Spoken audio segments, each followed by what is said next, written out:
உலகெங்கும்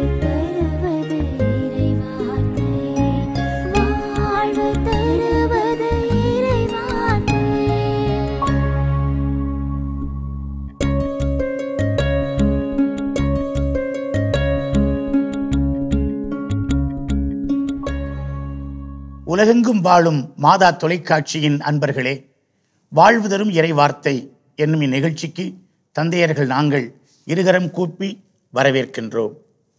இன்று நம் ஆண்டவர் இயேசுவினுடைய திருவுடல் திருரத்த பெருவிழாவை திரு அவை கொண்டாடி மகிழ்கின்றது. இது ஒரு மிக முக்கியமான விழா. நற்செய்தி நூல்களுக்கு முன்னதாக எழுதப்பட்ட திருத்தூதர் பவுலடியாருடைய கடிதங்களில் இந்த திருவுடல் திருரத்த விழாவை பற்றிய குறிப்பினை காலத்தால் முந்திய ஒரு குறிப்பாக நாம் பார்க்கிறோம். அதைத்தான் இன்றைய இரண்டாம் வாசகமாக திரு அவை நமக்கு தருகின்றது. பவுலடியார் கொரிந்தியருக்கு எழுதிய முதல் திருமுகம், அதிகாரம் 11, இறை வார்த்தைகள் 23 முதல் 26 முடிய. பவுலடியார் பல கேள்விகளுக்கு பிறகு இப்படியாக இந்த வசனத்தை தொடங்குகின்றார். ஆண்டவரிடமிருந்து நான் எதை பெற்றுக்கொண்டேனோ அதையே உங்களிடம் ஒப்படைக்கிறேன். பவுலடியாரை பொறுத்த மாத்திரத்தில் அவர் ஆண்டவரிடத்தில் கற்றுக்கொண்டது வேறு, பெற்றுக்கொண்டது வேறு. ஆண்டவரோடு இணைந்து கிறிஸ்துவோடு இணைந்த நிலையில் அவர் அனுபவித்து கண்டுபிடித்தது வேறு. 3 கண்ணோட்டங்களிலே தன்னுடைய கடிதங்களில் இயேசுவோடு தனக்கு இருக்கிற உறவை, தனக்கு இருக்கிற அனுபவத்தை, தனக்கு இருக்கிற நெருக்கத்தை அவர் வெளிப்படுத்துவார். இந்த இடத்திலே அவர் மிகவும் சிறப்பாக நான் ஆண்டவரிடந்து பெற்றுக்கொண்டதை உங்களுக்கு கடத்துகிறேன், அதை நான் உங்களிடம் ஒப்படைக்கிறேன் என்று அவர் சொல்லுகிறார். கற்றுக்கொண்டதை விட, அனுபவித்து தெரிந்ததை விட இந்த பெற்றுக்கொண்டது கடத்துதல் என்பது மிக முக்கியமான ஒன்று. அதுதான் ஆண்டவருடைய அப்பம் பிற்கிற கொண்டாட்டம், நற்கருணை கொண்டாட்டம். அதைத்தான் இன்றைக்கு இந்த திருவுடல் திருரத்த பெருவிழாவாக கொண்டாடுகிறோம்.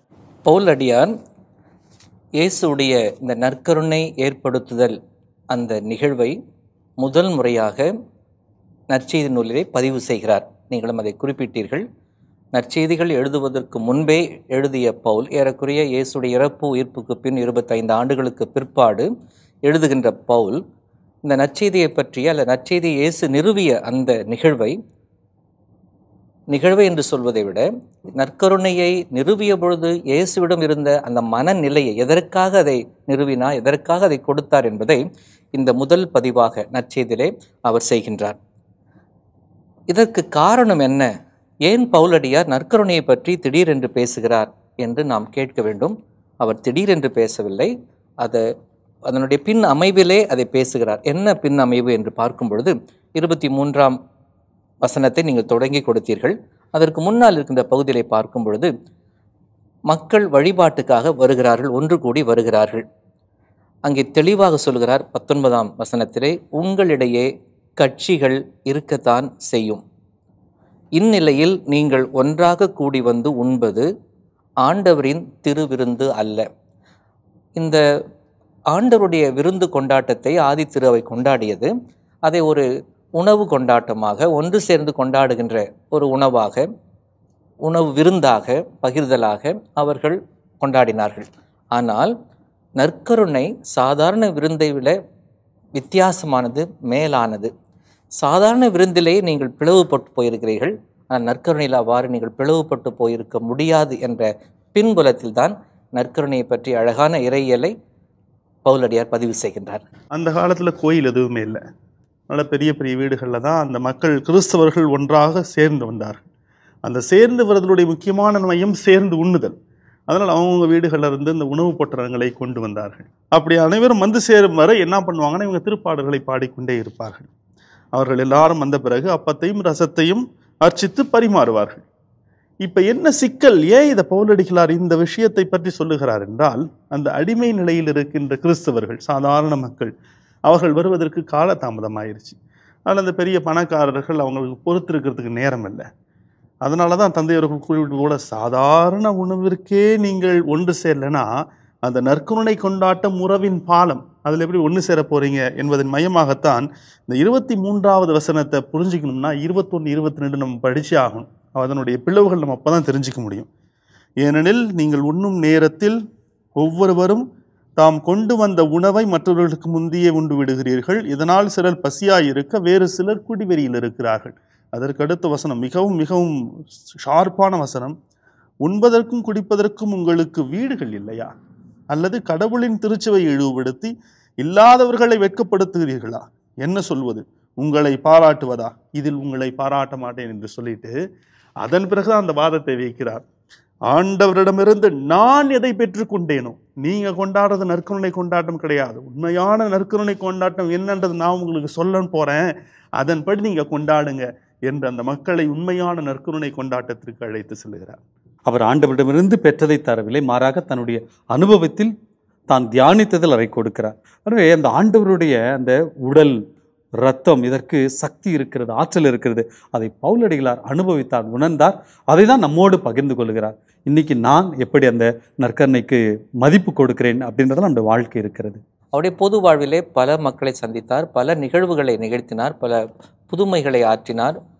ஆனால் இந்த நற்கருணை ஏற்படுத்தி தருவதை இயேசு வேண்டுமென்றே தன்னுடைய வாழ்வினுடைய இறுதி கட்டத்திலே தன்னுடைய பாடுகளுக்கு முந்தின இரவிலே அதை வைத்து அதை நிறுவி தருகின்றார்.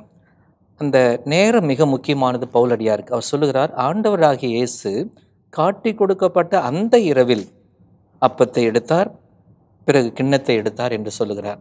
அப்போது இந்த நற்கருணையுடைய பின்புலம் என்ன என்றால் இயேசுடைய அந்த கையளிப்பு, இயேசுடைய அந்த சிலுவை பலி, இயேசுடைய அந்த தியாக பலி, அதுதான் நற்கருணையுடைய இயேசுடைய ஆழமான நோக்கமாக இருந்ததை பவுலடியார் விளக்கி சொல்கிறார்.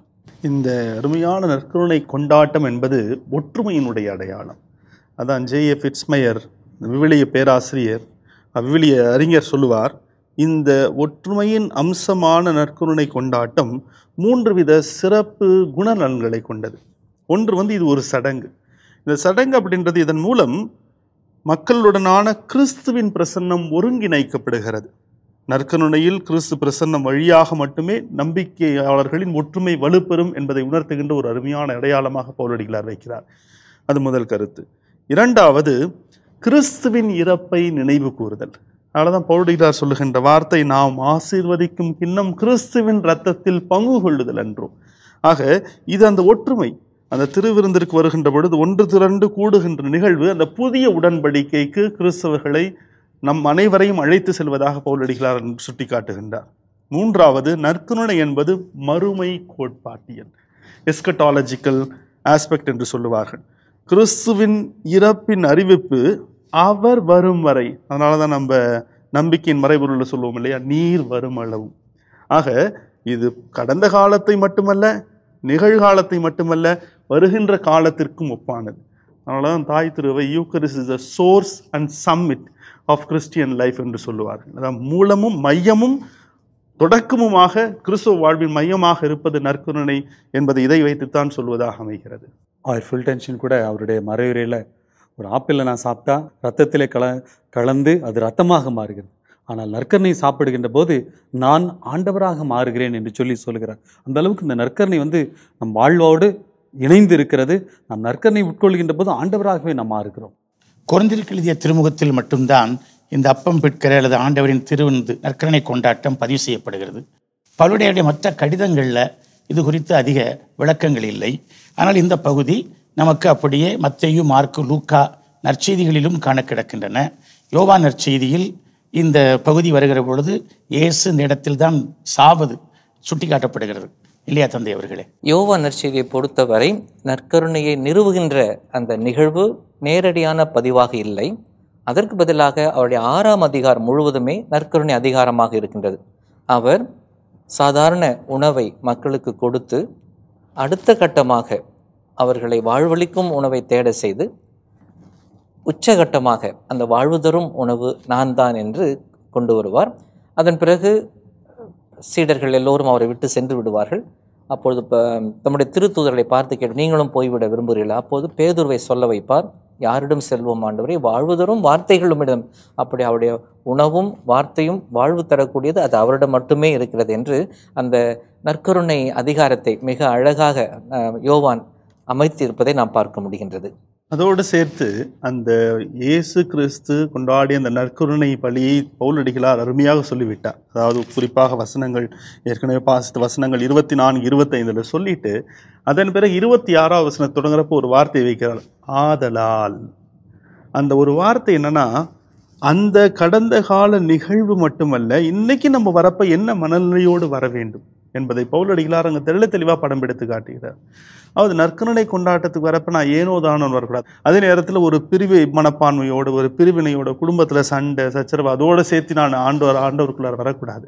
அப்போ ஆண்டவருக்கு வரும்பொழுது எப்படி வர வேண்டும்? எப்படி பவுல் தான் பெற்றுக்கொண்டு ஆண்டவரிடமிருந்து பெற்றுக்கொண்ட அது அந்த நற்கருணை ஒப்படைக்கிறாரோ, இதான் அந்த குருந்திய மக்கள் இப்படிப்பட்ட வாழ்வு. ஆதலால் அது கொரிந்திய மக்களுக்கு மட்டுமல்ல, இன்னைக்கு வாசிக்கிற நமக்கும் சிறப்பானதாக அமையுது. இந்த அருமையான நாள் ஆண்டவரின் திருவுடல் திருரத்த பெருவிழாவில் எப்படிப்பட்ட ஆண்டவரை நான் வாங்குகிறேன், எப்படிப்பட்ட ஆண்டவராக நான் மாற வேண்டும், நான் ஒரு நற்கருணையாக மாற வேண்டும், நான் ஒரு நடமாடுகின்ற நற்கருணை பேழையாக மாற வேண்டும். திருவை இன்றைய நாளிலே நமக்கு நற்செய்தி வாசகமாக இயேசு 5 அப்பங்களையும் 2 மீன்களையும் 5000 பேருக்கு பலுக்கி பெருக்கி புதுமை செய்த நிகழ்வு கொடுக்கப்படுகிறது. இது இன்றைய இந்த திருவிழாவிற்கு மிக பொருத்தமாக அமைகிறது. ஏனென்றால் இந்த அப்பம் பலுக்கிற அந்த நிகழ்ச்சியின் ஒரு உச்சம்தான் இயேசு தன்னையே கையளித்து இந்த என் உடல் என் இரத்தம், இதை உண்ணுங்கள், இதை பருகுங்கள் என்று கொடுத்ததாக அமைகிறது. இந்த 5000 பேருக்கு உணவு அளித்தல் என்பது பொதுவான அழைப்பாக இருந்தாலும், பொதுவான மக்களுடைய தலைப்பாக சொல்லாடலாக இருந்தாலும், 4 நற்செய்திகளும் பதிவு செய்கிற ஒரே ஒரு புதுமை இருக்குது என்றால் அது இந்த அப்பங்களை பலுகுதல். 4 நற்செய்தியாளர்கள் பதிவு செய்வதோடு மட்டுமல்லாமல் மத்தேயு மார்க்கும் கூடுதலாக இன்னும் 2 பதிவுகள், ஆளுக்கு தலா ஒன்றாக, ஆக மொத்தம் 4 நற்செய்திகளில் 6 முறை அந்த அப்பங்களை பலுகுகிற அந்த நிகழ்வு பதிவாகி இருக்கிறது. அப்பங்களை பலுகுகிற புதுமை இயேசுவுக்கே உரித்தான ஒரு புதுமை. ஏனென்றால் அப்பத்தை எடுத்து நன்றி சொல்லி ஆசி கூறி பிட்டு மக்களுக்கு பரிமாறுவது, இந்த அப்பங்களை எடுத்து ஆசி கூறி பிட்டு கொடுப்பது என்பது இயேசுவுக்கே உரித்தான அடையாளம், அவருடைய ஐடென்டிட்டி அது. அதனால்தான் பின்னொரு நாள் இதே லூக்கா நற்செய்தி 24ஆம் அதிகாரத்தில் எம்மாவூஸ் செல்கின்ற சீடர்கள், இயேசுவை அடையாளம் கண்டுகொள்ளாதவர்கள், அவர் அப்பத்தை எடுத்து பிட்டவுடன் ஓ இது ஆண்டவர் என்று அந்த அப்பத்தை பிட்கிற அந்த அடையாள செயல் அவருடையது. ஏனென்றால் தன்னை பிட்டு பிளந்து கொடுக்கக்கூடியவர் அவர்தான் என்ற அடிப்படையில் தான் இந்த அப்பங்களை பழுகிற புதுமையை நாம் பார்க்க முடிகிறது.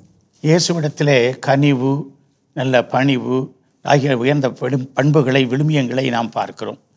இயேசு இரக்கம் உள்ளவர். அவர் ஆயரில்லா ஆடுகள் போல் மக்கள் இருந்த மேல் அவர்கள் மீது மனம் இறங்கினார் அப்படிங்கிற குறிப்பும் சொல்லப்படுகிறது. இந்த நிகழ்வு ஒரு பிரச்சனையாக அங்கே தோன்றுகிறது. ஏனென்றால் இந்த வசனம் சொல்கிறது, பால்வெளியில் அவர்கள் இருந்தார்கள். அப்போ சீடர்கள் சொல்கிறாங்க, ஆண்டவரே ரொம்ப நேரம் பிரச்சனை வச்சுக்கிட்டே இருக்கிறீங்க, கூட்டம் கூட்டிகிட்டே இருக்குது, நேரம் போய்கிட்டே இருக்குது, இந்த பிரச்சனையை தீர்க்கணும், ஏதாவது ஒரு வழி பண்ணுங்க அப்படின்னு சொல்கிறாங்க. அவங்களே ஒரு ஐடியா கொடுக்காங்க, கூட்டத்தை அனுப்பி விட்டாச்சுன்னா நமக்கு என்ன பிரச்சனை, சாப்பிட்றான் போகிற உள்ள பாட்டு போயிட்டு போகிறான், நம்ம அதை பேசாமல் பிரச்சனை விட்டு கையை கலண்டுலாம் அப்படிங்கிற மாதிரி ஒரு ஐடியா அவங்க கொடுக்குறாங்க இயேசுநாதருக்கு. பால்வெளியில் போய் எப்படி உணவு வாங்க முடியும்? அதுக்கு போதுமான அளவு கையில் ரூபாய் இருந்தாலும் பணம் இருந்தாலும் போய் வாங்க முடியுமா? அது ஒரு நூறு பிரச்சனையாக அவங்களுக்கு தலை தூக்குகிறது. ஆனால் அந்த பிரச்சனையை தீர்க்க வேண்டும் என்கிற கனிவும் இரக்கமும் அவருடைய மனதில் ஒரு உறுதியான எண்ணமும் இயேசுவிடத்தில் இருப்பதனை நாம் பார்க்கிறோம், இல்லையா?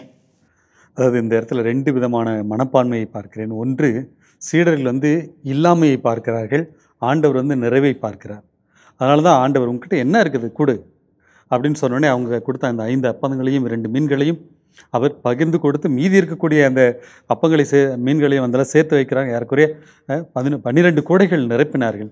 சீடர்கள், நம்ம மனிதர்களாகி நம்ம எப்பயுமே என்ன செய்கிறோம், இல்லாமையே நான் பார்த்து கொண்டு இருக்கிறோம். ஆனால் கடவுள் நம்மிடம் இருக்கும் சாதாரண குறைகளை எடுத்துக்கொண்டு நிறைவை கொடுக்கக்கூடிய ஆண்டவர். நற்கருணையுடைய பின்புலமாக இருக்கின்ற திருப்பலியை இது அழகாக எடுத்துச் சொல்கிறது. திருப்பலிக்கு வரும்பொழுது திருப்பலியை விட பெரிய ஜபம் இருக்கவே முடியாது. அதுதான் உச்சக்கட்ட ஜபம்.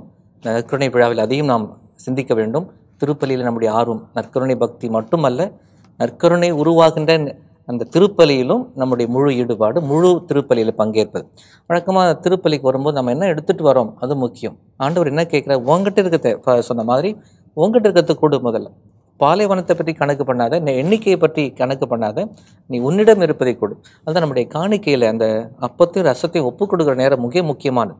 நம்ம வசிக்கிற நேரம் மட்டும்தான் நம்ம உருக்கமாக இருக்கிறோம். இந்த காணிக்கை நேரம் கூட நிலத்தின் விளைவும் மனித உழைப்பின் பயனுமான இந்த அப்பத்தை இந்த ரசத்தை ஒப்பு கொடுக்குறோம். அப்படி தான் நம்ம ஒப்பு கொடுக்குறோம். அப்போ காணிக்கை ஒப்பு கொடுக்கும் பொழுது என்னுடைய உழைப்பு, என்னுடைய வாழ்க்கை சூழல், இது எல்லாவற்றையுமே நீர் கொடுத்திருக்கிற இந்த நிலத்தினுடைய விளைச்சல், உழைப்பினுடைய விளைச்சல் எல்லாவற்றையும் உமக்கு ஒப்பு கொடுக்கிறேன் என்று ஒப்பு கொடுத்து தான் நம் ஆண்டவரிடமிருந்து ஆசிரியையும் இந்த திரு உணவையும் பெறுகிறோம். அந்த திருப்பலியின் முக்கியத்துவம், இந்த காணிக்கையின் முக்கியத்துவமும் இங்கே விளங்குவதை நாம் பார்க்கின்றோம். தந்தையுடைய உலகத்தில் கேட்க நான் ஆசைப்படுகிறேன். 5000 பேருக்கு ஆண்டவர் அற்புதங்களை செய்கிறவர். அவர் ஒரு மந்திரவாதியைப் போல அப்படியே ஒரு மந்திர தந்திரத்தில் எல்லாத்துக்கும் சாப்பாடு கொடுத்துடலாம். ஆனால் அது பெரிய புதுமையா? அங்கே வந்திருக்கிற அத்தனை பேருடைய கல்லான இதயத்தை கரைய வைத்து ஒருவர் தங்களை வைத்திருக்கிற பதுக்கி வைத்திருந்த தங்களுக்கென வைத்திருந்த அந்த உணவை பகிர வைத்தது பெரிய புதுமையா? அந்த 5000 பேருக்கு கொடுத்தது ஆண்டவர் நினைத்தால் நிச்சயமாக முடியும். ஆனால் அவருடைய விருப்பம் என்ன? அந்த புதுமை என்பது ஒரு பகுதி மட்டுமல்ல, உன்னுடைய பங்கேற்பும் இருக்கிறது. அதைத்தான் ஆண்டவர் விரும்புகிறார். இப்ப ஆண்டவர் குணமாக்குதலை கொடுக்கின்றார். அப்ப நான் கேட்கணும் ஆண்டவர்கிட்ட போய், ஆண்டவரே நீர் விரும்பினால், அந்த வார்த்தையை நான் வைக்கணும், ஆண்டவரே நீர் குணமாக்குங்க அப்படின்னு கேட்கணும். ஆக அந்த ஒரு சிந்தனையை தான் லூக்கா நற்செய்தியாளர் விதிக்கிறார். எல்லா நற்செய்தியிலும் இந்த புதுமை இருக்குது. ஆனால் ஒரு சில வித்தியாசம் லூக்கா நற்செய்தியாளர்லையும் இருக்குது. உதாரணமாக இது பாலை நிலம் ஆயிற்று. இந்த பாலை நிலம் என்ற வார்த்தை கிரேக்க வார்த்தையில எரேமோஸ் என்று சொல்லுவார்கள். அது எரேமோஸ் என்பது ஒரு தனிமையான இடம் அல்லது பாலை நிலம் இதை குறிக்கும். இதே வார்த்தையை தான் இயேசு சோதனைக்கு உட்படுத்தப்பட்ட போதும் இதே வார்த்தையை லூக்கா நற்செய்தியாளர் பயன்படுத்தி இருப்பார். அதே வகையான சிறு சிறு சோதனைகள் ஆண்டவருக்கு வருகின்றன. ஆக இந்த வார்த்தை வைப்பதன் வழியாக அங்க இருக்கிற யூத மக்களுக்கு தெரியும், ஏற்கனவே இந்த மன்னாவை பாலை நிலத்தில் உண்டார்கள். ஆக அதற்கான பின்னணியை வைத்து இங்கே ஆண்டவர் இயேசுவை ஒரு புதிய மோசேவாக சித்தரிக்கின்றார். ஆக ஒவ்வொரு முறையும் திருப்பலிக்கிறப்ப நம்முடைய உள்ளம் வறண்ட பாலை நிலம்தான், வறட்சி மிகுந்த பகுதியில வற்றாத ஜீவ நீரூற்றை ஊற்றுகின்ற ஆண்டவர். அப்ப அந்த வறண்ட நிலத்தை கூட நான் ஒப்பு கொடுக்கலாம். என்ன கொடுத்தாலும் பயனில்லை, என்னை கொடுக்காமல் பொருள் கொடுத்தார். அதான் திருப்பலியினுடைய சாராம்சம். அதை உணர்ந்து கொண்டாலே போதும். இந்த லூக்கா நற்செய்தியாளர் அதைத்தான் தெள்ளத் தெளிவாக படம் பிடித்து காட்டுகின்றார். இந்த வசனம் 13 நீங்க சொல்லுகிற கருத்தை அழுத்தமாக சொல்லுகிறது.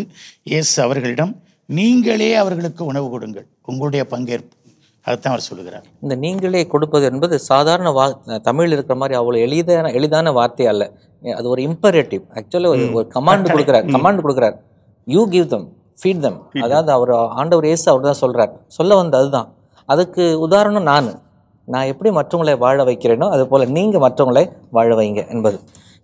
இந்த பின்னணியில் தான் நம்ம இந்த புதுமையை நற்கருணை புதுமையாக பார்க்கிறோம். ஏனென்றால் நற்கருணை உருவாக்கிய பொழுது, நிறுவிய பொழுது இயேசு செய்த அதே காரியங்கள், சொன்ன காரியங்கள், அண்ணாந்து பார்த்து அவற்றின் மீது ஆசி கூறி பிட்டு மக்களுக்கு பரிமாறுவது, அப்பத்தை எடுத்து கிண்ணத்தை எடுத்து செய்தது அதே போல இந்த நற்கருணைக்கு ஒரு முன்னோட்டமாக இருப்பதை பார்க்கிறோம். அதனால் தான் இந்த நற்கருணை விழாவிலே இந்த வாசகத்தை கொடுத்திருக்கின்றார்கள்.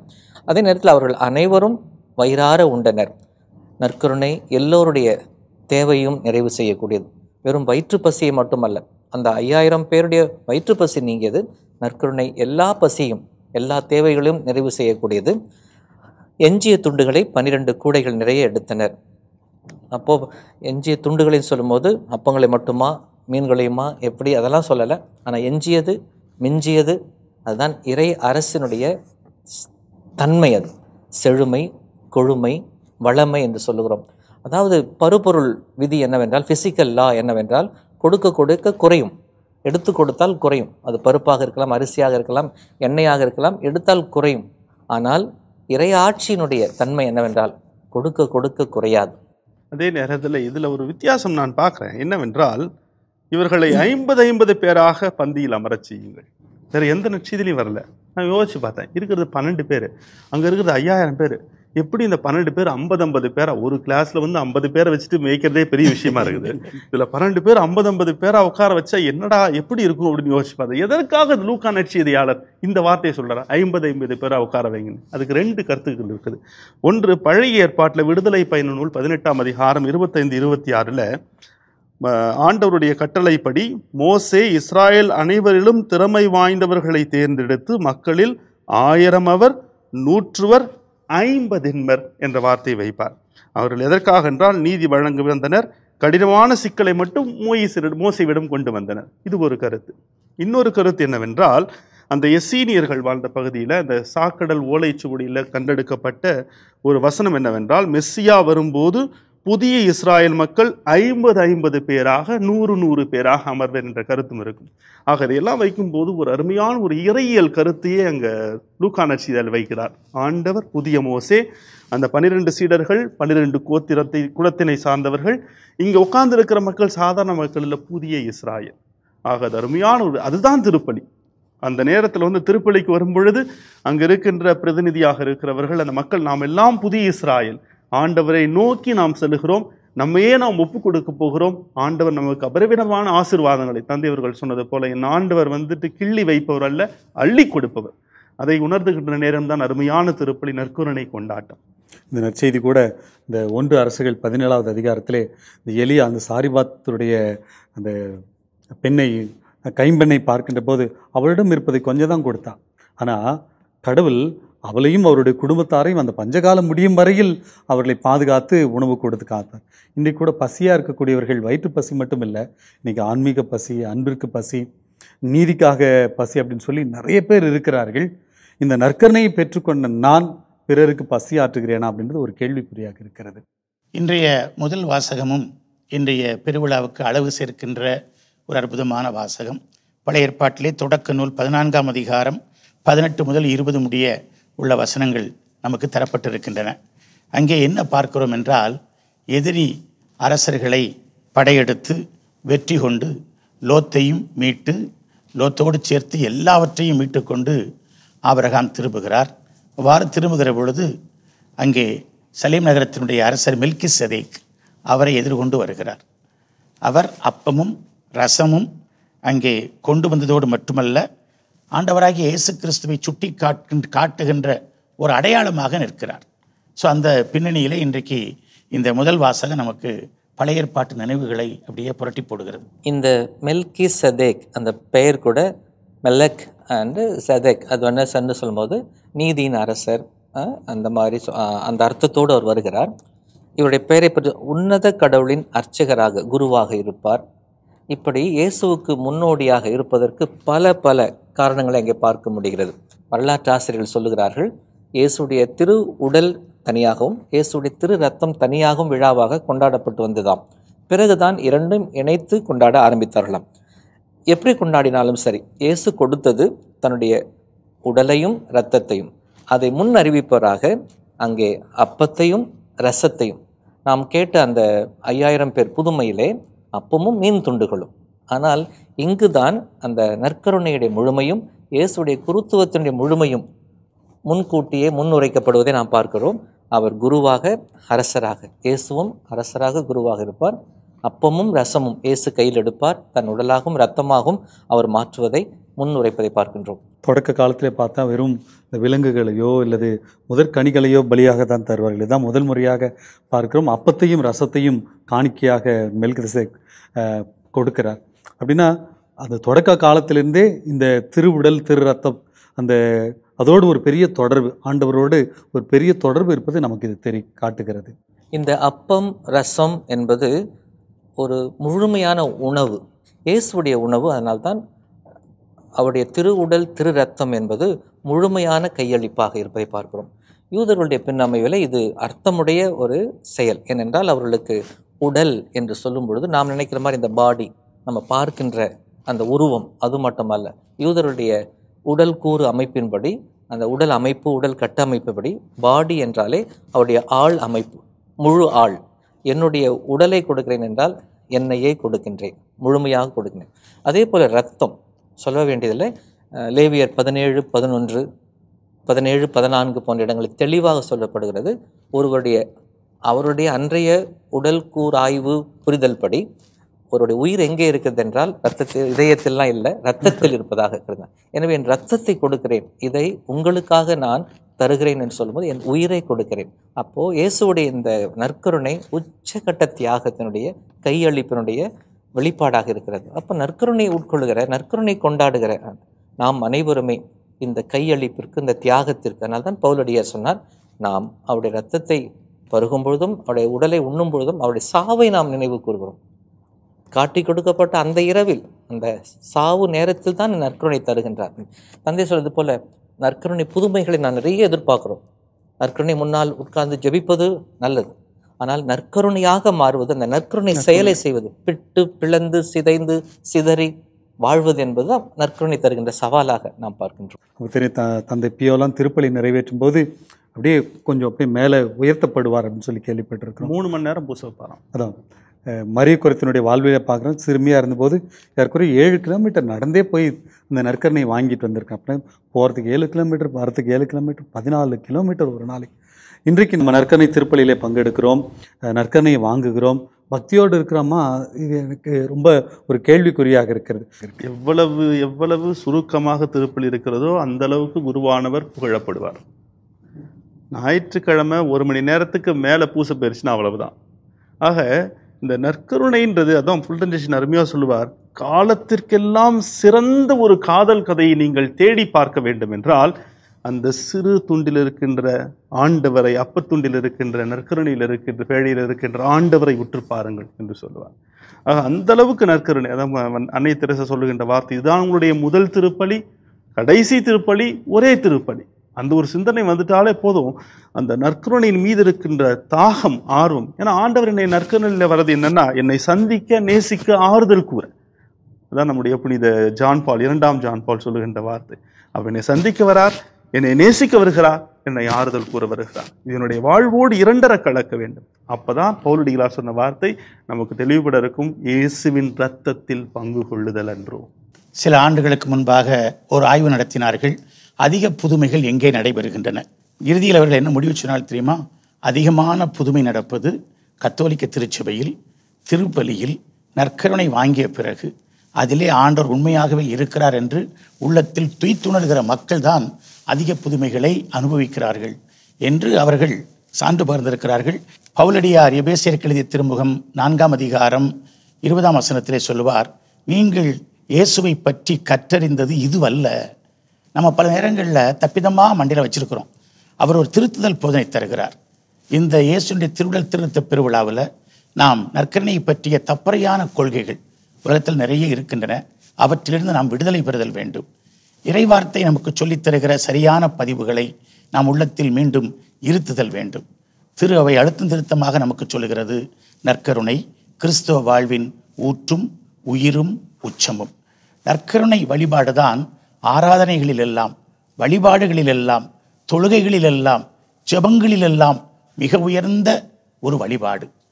நற்கருணையில்தான் உயிர்த்த ஆண்டவரை நாம் மிகவும் அருமையாக, நெருக்கமாக ருசிக்கிறோம். ஆகவே இந்த நற்கருணையோடு நாம் நல்ல உறவை ஏற்படுத்திக் கொள்வோம், அதை வாழ்வாக்குவோம். ஆண்டவர் இயேசு மீண்டும் வரும் வரை நாம் இந்த நற்கருணையிலே இயேசுனுடைய பிரசன்னத்தை கொண்டாடுவோம். அன்பர்களே, இத்துடன் வாழ்வு தரும் இறைவார்த்தை என்னும் இன்றைய நிகழ்ச்சி நிறைவுக்கு வருகிறது. உங்களிடமிருந்து தந்தையர்கள் நாங்கள் விடைபெறுகிறோம். இயேசுவுக்கு புகழ், இயேசுவுக்கு நன்றி, மரியே வாழ்க.